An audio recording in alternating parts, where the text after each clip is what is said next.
Especially I want to thank Greg Bowering, who spoke last week, and he came up here even though he was sick as a dog. So let's give Greg a hand.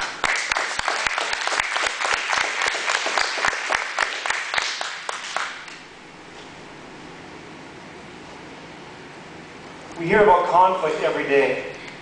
This week, we learned again of Canadian troops who offered up their lives as a supreme sacrifice to try to put an end to conflict in Afghanistan.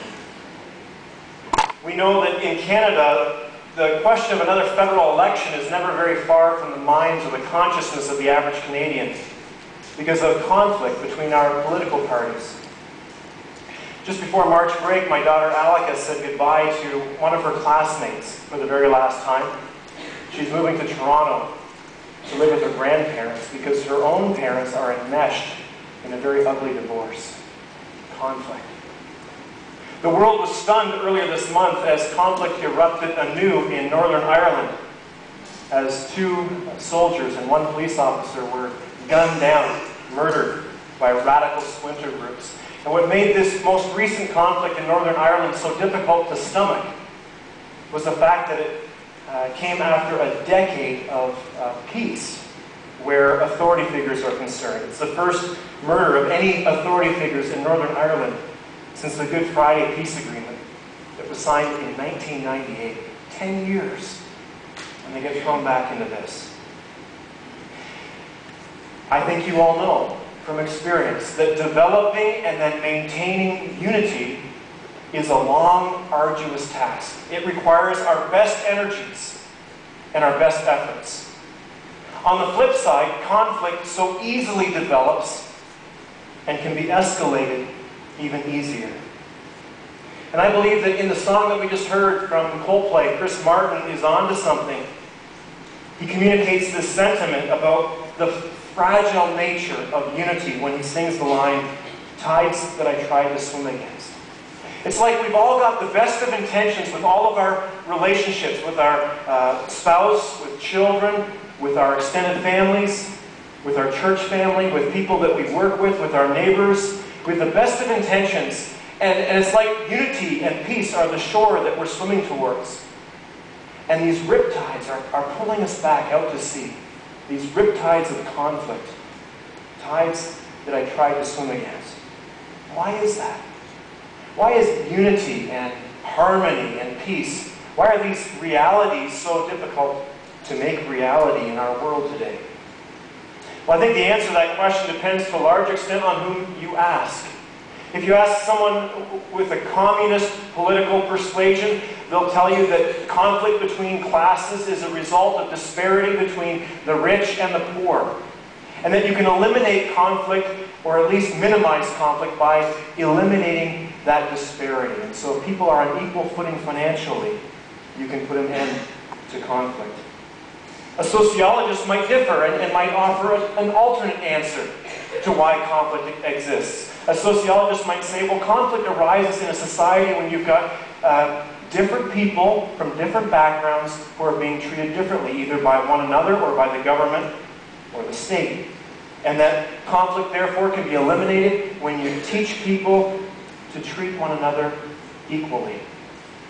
An educator might add to the whole discussion by saying an even better way to reduce or minimize conflict would be to teach children from a very young age how to be tolerant and how to be inclusive with those around them.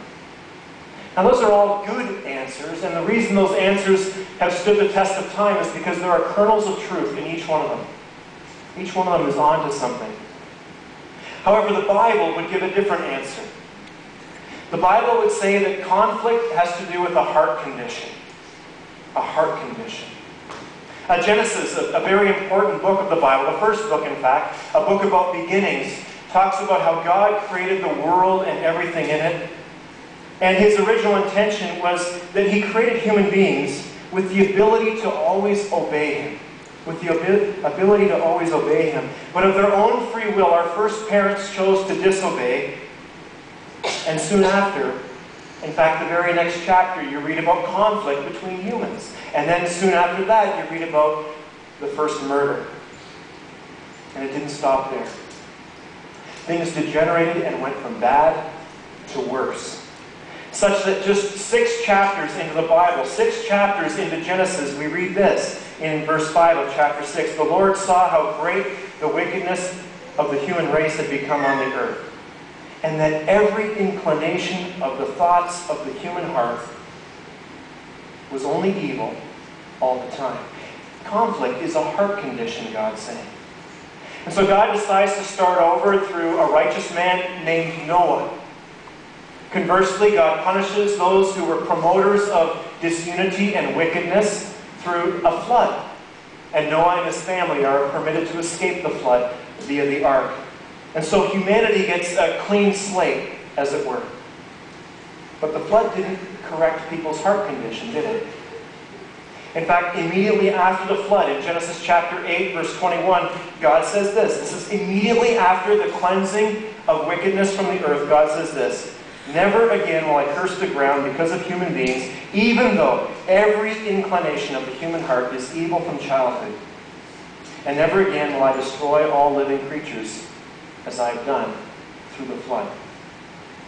And so from this point forward, God decides to work through a particular person, a man named Abraham, and through a particular people, the Israelites, to the point of bringing his son, Jesus Christ, to this earth. And Jesus' purpose, his mission in coming to this earth was to live a perfect life, and then to offer himself as the perfect sacrifice, as a payment for sin for any and all who would accept him as the leader of their life and as the forgiver of their sins. And I don't know if all of you have done that yet, but this would be a good day to make that decision, to accept Jesus as your leader of your life and as the forgiver of your sins. And I hope if you haven't made that decision, the Spirit is prompting you right now, because it's the most important decision that you could ever make. And one of the promises that people who make that decision receive is this, that the Spirit of Jesus Christ will dwell in their inner being and will begin to transform, begin to change their heart for good, for the better. And that's a wonderful promise. But still, this heart transformation doesn't happen instantaneously. Maybe you've gotten that message from different Christian communicators. But the fact is, heart transformation doesn't happen instantaneously, nor does it happen apart from our cooperation with the Spirit of God and our effort. And then this is important. Not one of us arrives in this life. Not one of us arrives in this life. No matter how strong your relationship with Jesus Christ is, no matter how long you've been a follower of Jesus Christ, you never arrive in this regard, not till he returns or until he takes you to be with him. And so conflict is something that church communities, all communities will have to deal with, but church communities also have to deal with from time to time. 2 days before we left for vacation, I received the most disturbing email that I've experienced in a very long time. And it came from a woman who, as I read it, you're going to be able to discern was deeply troubled and maybe even desperate. Listen to this. Hi, Reverend Bierman. I joined the Christian Reformed Church in Orangeville in 2004.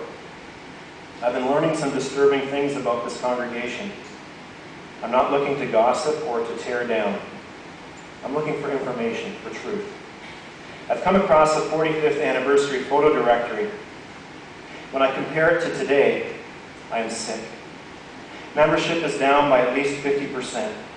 Numerous families have either lost a spouse or divorced one. The young people have mostly vanished. The collective memory of these people only goes back 2 or 3 years. I don't understand it. Please, I would like to know what things you remember of Orangeville. What were they struggling with? What changes you noticed in these people?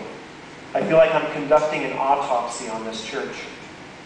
Individually, the church is alive, but collectively it's dead. I'm trying to find the turning point. Maybe this will help them. Anything you could offer would be greatly appreciated. Thank you.